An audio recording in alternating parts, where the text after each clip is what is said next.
Who says chubby guys can't throw down? From the biggest upsets in boxing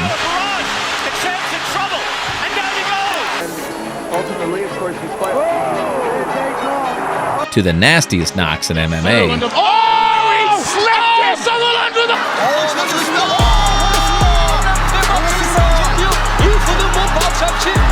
to the most brutal display of kickboxing prowess.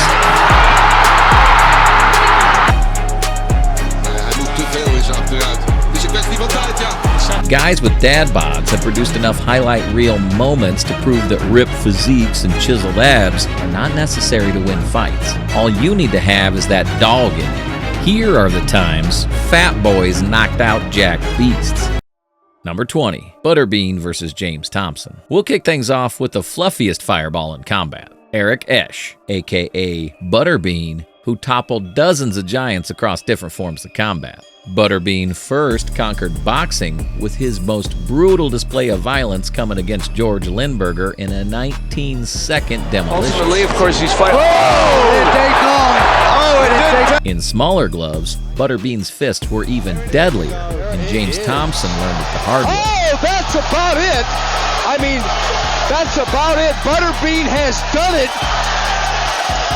Thompson still looking. In kickboxing, Sean O'Hare met a similar fate against Butterbean at Pride 32 in 2006. The fight began with O'Hare testing the waters with a kick. Rules, 3 5-minute rounds and a kick by O'Hare to kick things off. But a thunderous overhand right from Butterbean had him shaking his head in disbelief. Apparently a bit of a taekwondo background. Sensing the finish, Butterbean unleashed a hellish barrage that floored O'Hare and put him out of his misery. I thought you were talking about Butterbean. We talked about the hooks.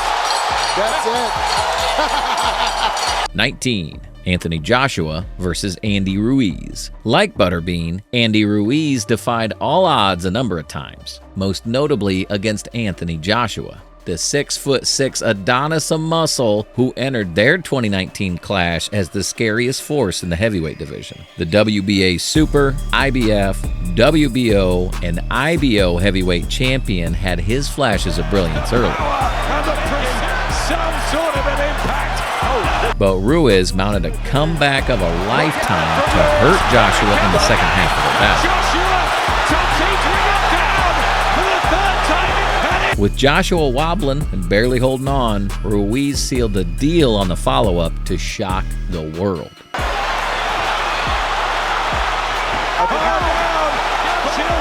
What is the referee doing? Number 18. Bob Sapp versus Aragal. American behemoth Bob Sapp is the ultimate proof that muscles don't win fights. If they did, he wouldn't have crumbled against a walking loaf of fat like Aragal at Road FC 32 in 2016. From the opening bell, the two giants exchanged heavy artillery, but Aragal shook Sapp to his core early.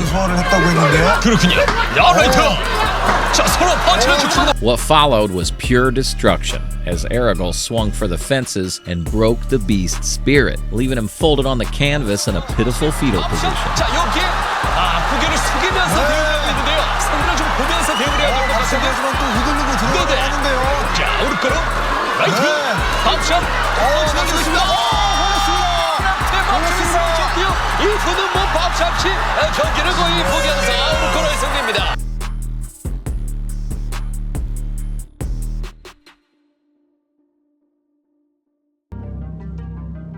Number 17, Julius Long versus Jan Nortje. The bigger they are, the harder they fall. In 2007, the towering 7-foot boxer Julius Long stepped into the kickboxing world, only to find himself in a living nightmare against Jan Nortje, a fluffy South African with a losing record but a massive aptitude for violence. For almost 2 rounds, Nortje turned the boxer's legs into prime targets, hammering him with brutal kicks.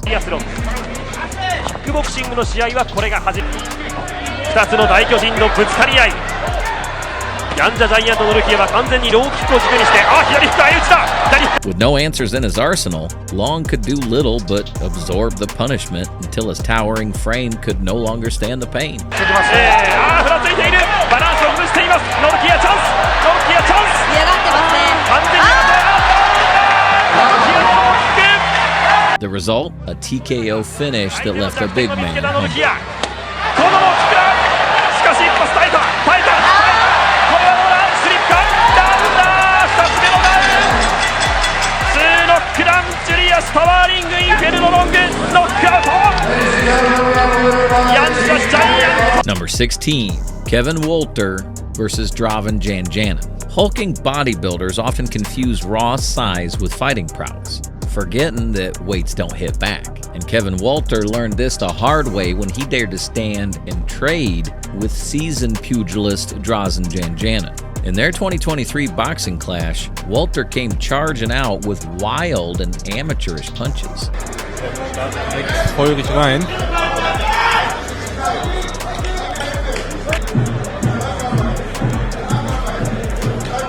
But it didn't take Janjanin long to unleash a hellish right hand and send the towering block of protein crashing to the canvas and out cold. Oh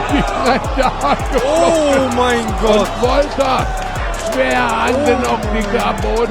Ja. Number 15, Ismail Lazar versus Daniel Sam. Hence proved burgers over whey, and Ismail Lazar is the living proof, thanks to his jaw-dropping knockout of Daniel Sam in their Infusion heavyweight title clash in 2014. Right from the word go, the tiny little fireball Lazar went for the kill, bursting onto his opponent like a raging bull.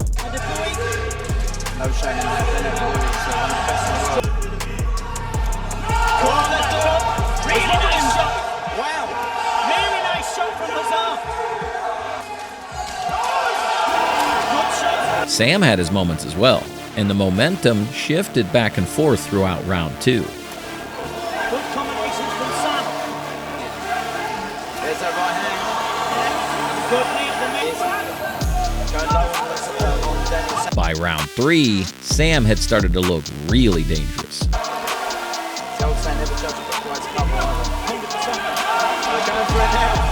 But just as Sam began to show signs of life, Lazar struck like a predator from the dark, plunging him into the abyss with a left hook that came from nowhere.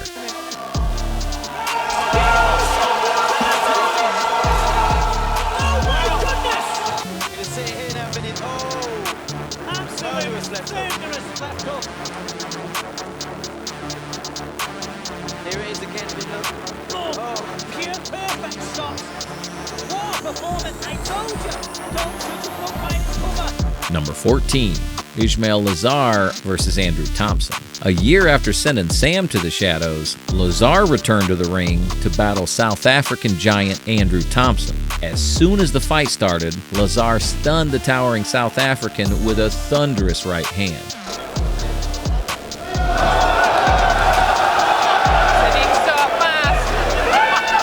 And before Thomas could even process what had hit him, Lazar poured on the pressure with a flurry that sent his foe to the shadows. Oh my goodness! He was miles away. Number 13, Tony Johnson versus Dennis Smalderev. 6'1" and 265-pound American heavyweight Tony Johnson is an absolute veteran who has destroyed fighters in every top MMA promotion except the UFC. And one of his biggest catches was the shredded 6'7" Dennis Smalderev at ACA 165 in late 2023. The fight was off to a fiery start with both men going for the kill nice and early. Сразу, да, постарался зайти в борьбу Тони. Попал. But it was Johnson's savage right hand that landed first, leaving Smalderev clueless about which direction to fall. Прочувствовал этот удар Тони и постукивает как...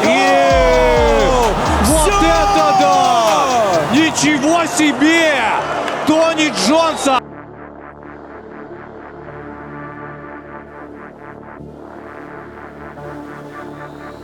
Number 12, Daniel Omelianchuk versus Dennis Smalderev. Despite his size and muscle, Smalderev has taken his fair share of beatings over the years, but none as savage as his ACA 101 clash with Daniel Omelianchuk in 2019. From the moment the bell rang, Daniel came out like a machine gun, firing rounds of blows to put Smalderev on the back foot.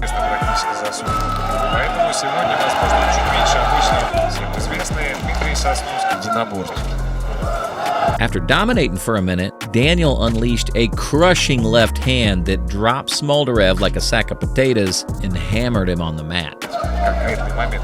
Довольно разные вещи. Нельзя там ни в коем случае оставаться, надо обязательно уходить. Поляк не тот боец. Smolderev somehow scrambled to his feet and clinched up. Не сдался. Совершенно точно. Сдался, выбирается. Не сдался, а вот сдался немножко Даниил. But Daniel responded by delivering an elbow so brutal that Smolderev instantly fell first onto the mat with his limbs twisted in all directions. Не наблюдается, а вот в смешанных единоборствах все это есть. Ну, молодец. Есть еще. Ой-ой-ой.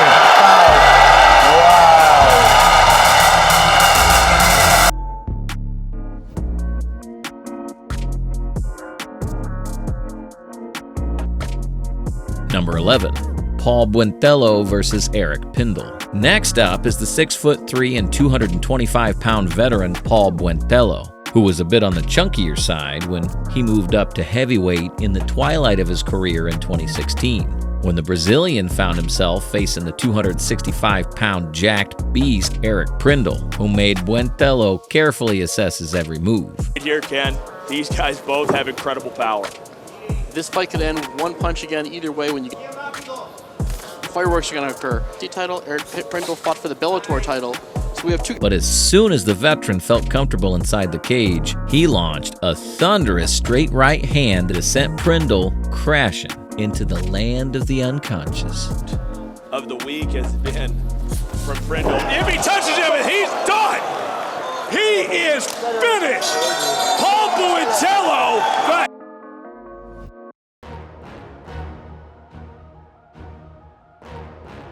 Number 10, Chris Barnett versus Jay White. UFC heavyweight Chris Barnett has had his fair share of highs and lows in the promotion, but one thing's for sure, he's pure entertainment inside the cage, where he unleashes a gifted ability to send opponents straight to the pits of hell with his brutal knockouts. And that's exactly what happened when he fought Jay White in 2010. The fight played out in just two ways. The first was a grind of clinch battles. And a good counter by Barnett on that. Yeah, he did a good job there. We both threw some pretty good techniques there. The second was a wild slugfest, where every punch felt like life or death. He misses with the right. Now he comes in, he's willing to exchange, and now the big guys go. And in one of those chaotic flurries, Barnett landed a looping punch that sucked the life right out of White, sending him crashing into the abyss. Because he's got such an unusual build. White in some trouble at the moment, trying to swing his way out of it, back up. Right on top of his Barnett. Barnett's finished it. Chris Barnett is still unbeaten in the battle.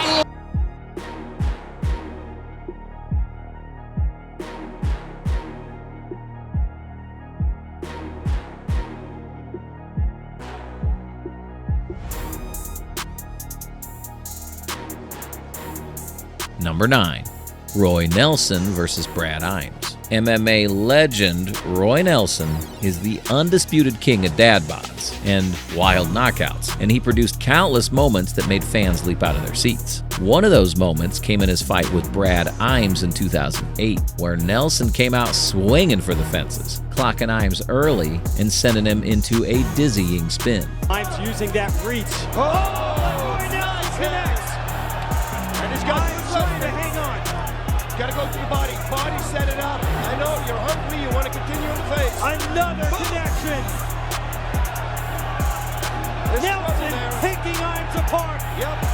Trying to finish this right away. Imes was tough as a $2 steak, but that only led to a lot more brutal punishment from Big Country. Game plan would be now, right?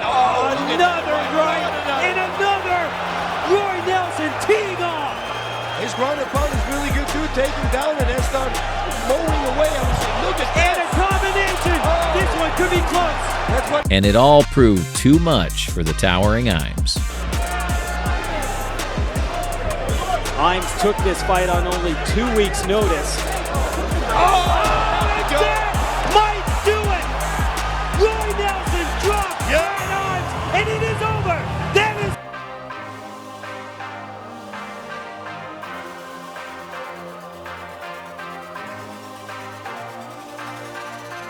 Number 8. Roy Nelson versus Dylan Kleckler. Nelson kept his streak of destruction going strong as he entered the twilight of his career, stepping into the ring against Dylan Kleckler in a bare-knuckle MMA fight in 2023.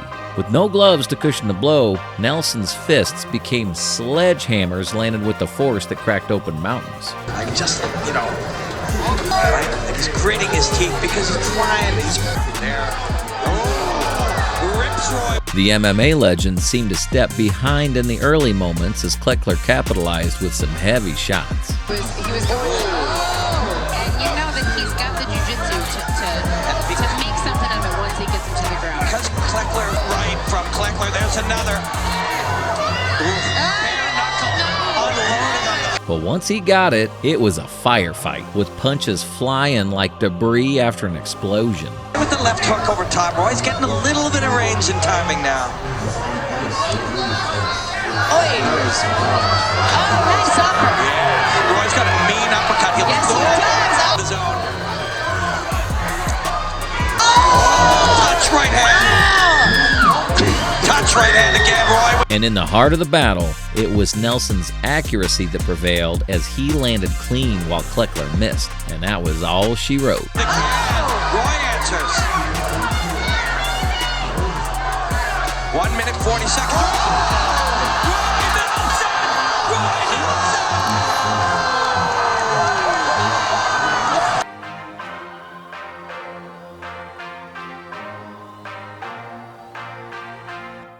Number 7. Kang Ji-won versus Paul Elliott. South Korea's Kang Ji-won is the Roy Nelson of Asia, packing the same heavy-handed power and ironclad chin. And he showcased both traits in his clash with Paul Elliott at 1X in 2022. From the jump, the fight was a barn burner, with Elliott coming forward like a raging bull, eager to crush his foe in no time. Elliott already trying to look to spin. He's got a wicked spin. Yep, there it is. Fast for a big fella is Elliott. Fight trade hooks. Good sight. But his overconfidence proved to be his downfall when Kang landed a thunderous shot that sent him spiraling into a one-way ticket to the netherworld. Right glove, gut munching knee. Left hook from Elliott. Kang takes him. There it is! He's done it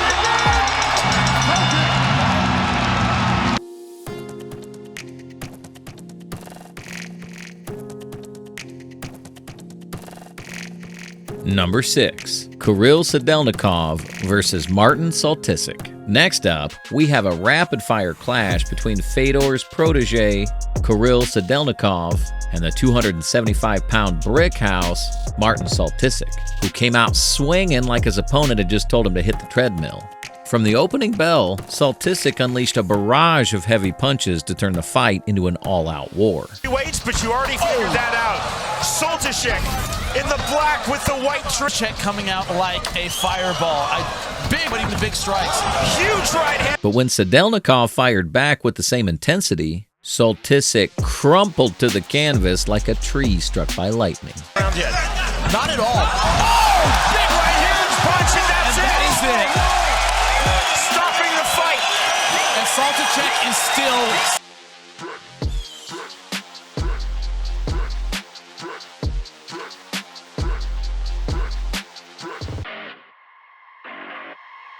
Number 5. Errol Zimmerman versus Rico Verhoeven. Next up is the blockbuster first kickboxing clash between Errol Zimmerman and Rico Verhoeven at It's Showtime 55 in 2012, where Rico was a rising sensation and his foe an already established legend. The new and old eras collided in a furious battle, with Verhoeven pushing Zimmerman against the fence while Zimmerman blasted back with thunderous shots from the back foot. Rico Verhoeven likes to get in close, likes to hit body shots and hard low kicks. Low kicks bouncing off the thighs. Yeah. Rico's legs were ginormous, aren't they? Nice body shot from Rico Verhoeven. Good combination back from Zimmerman. And those brutal blows were enough to set him up for a knockout for the ages. Try and make sure we build him up slowly. He's always struggling with the strength side. Good shot there from Zimmerman! Raise! Rico flat his back!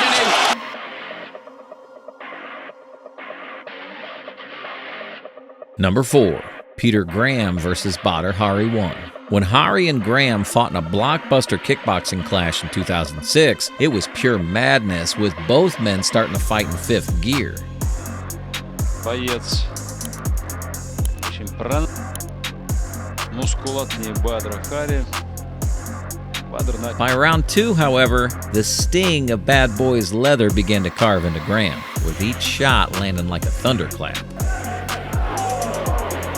Разворот, отточенные края, буквально может срезать твоего соперника Хари. But just when it looked like the Aussie would crumble under the pressure, he went for a rolling thunder kick that rocked Hari's foundations. Hari survived the first knockdown, but Graham made lightning strike twice and sent his cocky rival packing in the 3rd round. И попадает! Попадает Питер Грэм! Невероятно!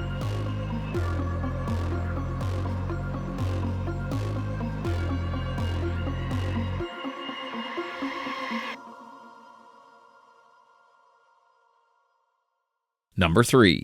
Mark Hunt versus Jerome Le Banner. Kickboxing has had its fair share of epic rivalries, and one of the most exciting was the battle between Mark Hunt and Jerome Le Banner. Out of their 4 matchups, Le Banner came out on top 3 times, but Hunt's knockout victory over him in 2001 is still the highlight of their rivalry. In their first kickboxing encounter, Hunt's inexperience in the ring let Le Banner corner him and land punch after punch. It was a pretty one-sided fight, with the Frenchman cruising to a relatively easy victory.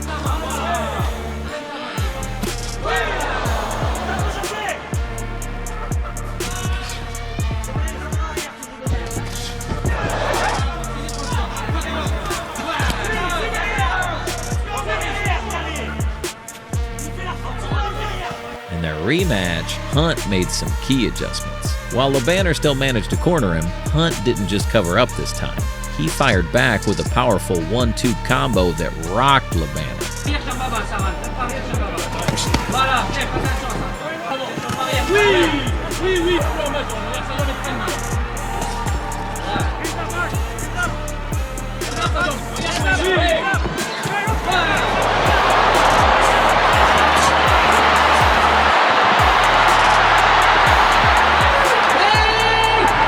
Hunt then unleashed a brutal flurry, sending the Frenchman crashing into the ropes and finishing him with one of the most savage knockouts in K1 history.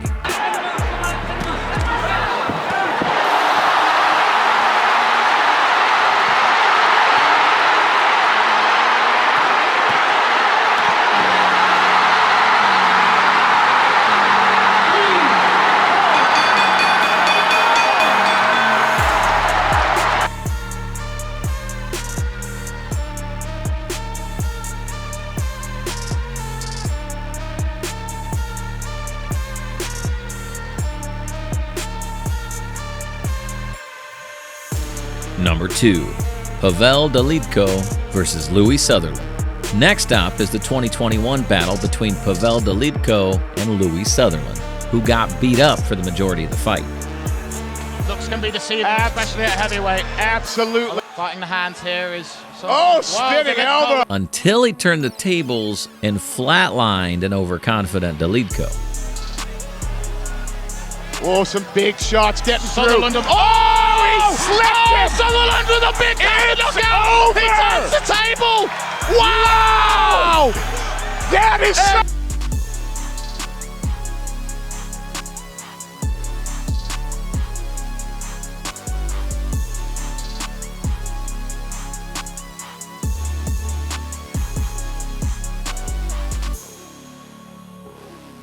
Number 1. Tim Sylvia versus Mariusz Pudzianowski. After a tough loss in June 2009 to a 48-year-old former boxer, Tim Sylvia found redemption with a dominant second-round stoppage over 5-time World's Strongest Man champion Mariusz Pudzianowski in a fight that was a mismatch from the start. Sylvia used his superior wrestling to stay on his feet when needed. while his stiff jab and powerful knees had Pudzianowski in trouble. Chwila przez Mariusza, chwilę odpoczęcia. Ma Sylwia dłuższe ręce, on nawet z gardy może bić moc. The Polish strongman kept looking for a takedown in the first round, but it never came, and fatigue quickly set in. Że te low kicki nie bardzo zdały egzamin.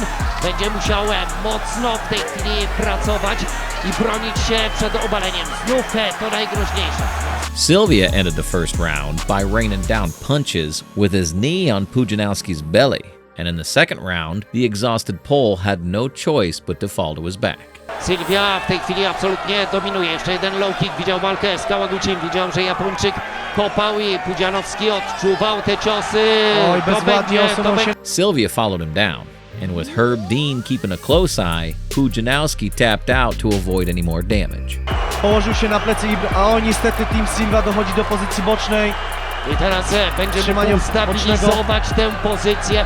Będzie mógł zaatakować łokciami. Są te łokcie. Przez jakiś czas Pudzian będzie starał się trzymać ręce rywala, ale wiele pozycja północ-południe na drugą stronę. Znów mamy boczną z drugiej strony i próba dojścia. Czyżby do klucza? Nie. Sylwia będzie jednak próbował kończyć tę walkę ciosami. I klepie Mariusz Pudzianowski. So these were the times fat boys knocked the brain cells out of their jacked counterparts. Which knockout did you like the most? Let us know in the comments. If you like this video, please subscribe to our channel and turn on those notifications. Thanks for watching, and we'll see you in the next one.